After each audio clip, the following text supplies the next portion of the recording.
Alright, hi everyone, welcome back to the channel. Today we're checking out The Last of Us Part 2 Remastered. Yeah, this PlayStation 5 exclusive is now out on PC and it is running on the Steam Deck OLED. Let me just say, this is the kind of experience that makes handheld gaming feel next level.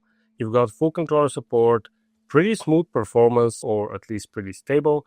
It looks stunning on the OLED screen, it also has HDR. There is a catch, it's not perfect, and to get the best experience, you are gonna want to tweak a few things. So today we're going to cover performance, settings, battery life, how it will place on the deck, and of course, some thoughts on this emotional and brutal story. But without further ado, let's jump right in.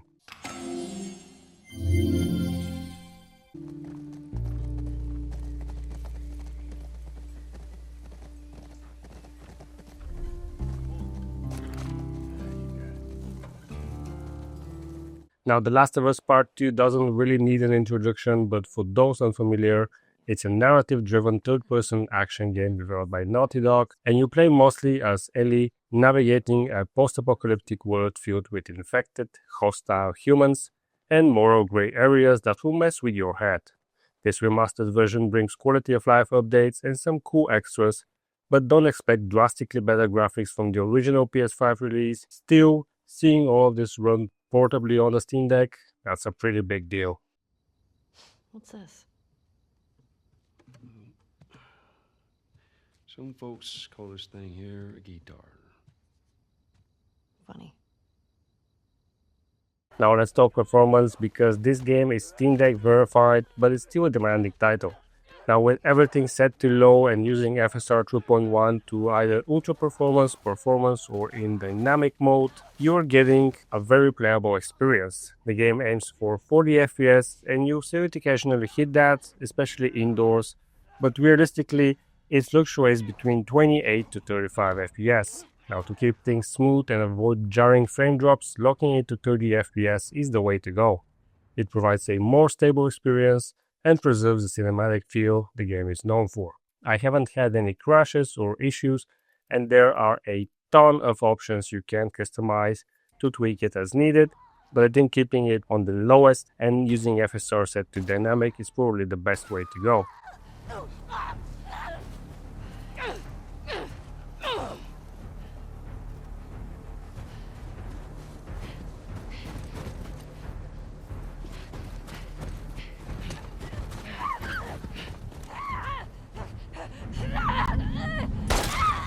Let's break down the battery life. Now at the lowest settings with a 30 FPS cap and FSR set on performance or dynamic, you can expect around 2 hours and 45 minutes on a full charge, and that's not too bad considering how demanding the game is, and it helps that the Steam Deck OLED stays surprisingly cool while playing.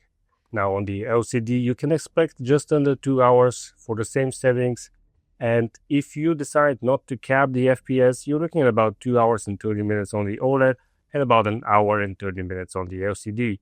You could technically try to pushing for more by tweaking the TDP, but realistically, for a smooth experience with good visuals and audio sync, this setup is the sweet spot. Also worth noting that the HDR visuals really shine on the OLED screen. Even with the low settings, the lighting, reflections, and the environments pop in a way that makes you forget you're not on a full-blown console or PC.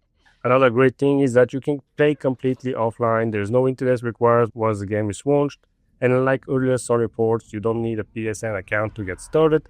It is optional and you get some extras, but no logins are actually required, no extra steps. You can just jump in and play.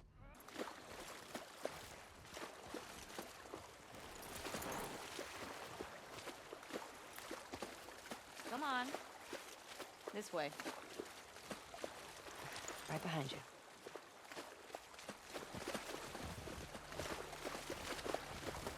You miss being with him? With Jesse? No. Controls feel great on the deck. This game was, after all, made for a controller and everything's properly mapped. No weird bindings or issues. You can switch between aiming with the thumbsticks or trackpad depending on your preference, but honestly, the standard gamepad layout works perfectly. The UI is well scaled, easy to read, and there is no need to fight with small text or menus. Even during intense moments or crafting on the fly, nothing feels cramped.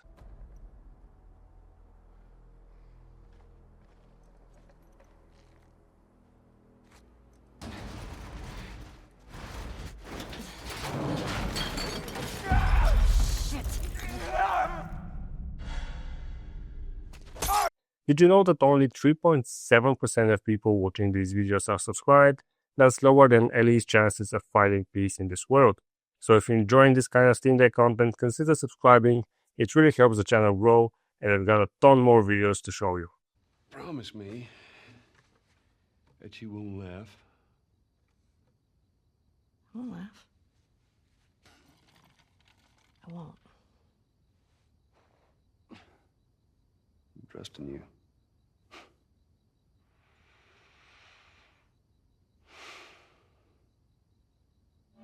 Now let's touch on the story just a little bit. You know, I usually don't do that, but I will try to give you no spoilers. The game is emotionally heavy, and if you're new to it, you can prepare for raw, gut-punching moments that will stick with you. And if you're like me and you have already played it on PS4 or PS5, the remastered version still feels worth revisiting. You'll notice new details, especially in handheld mode. The relationships between Ellie, Dina, Jesse, and the rest feel even more intimate when you're playing on a smaller screen with headphones in. This game isn't just about combat or stealth, it's about grief, revenge, and perspective. And the fact that all of that runs on a small handheld, that's pretty wild. Way. More runners.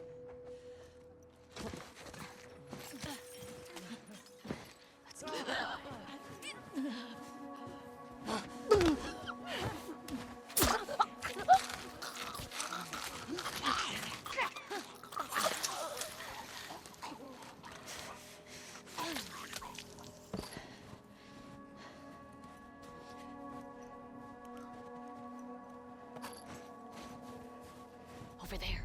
Got a runner.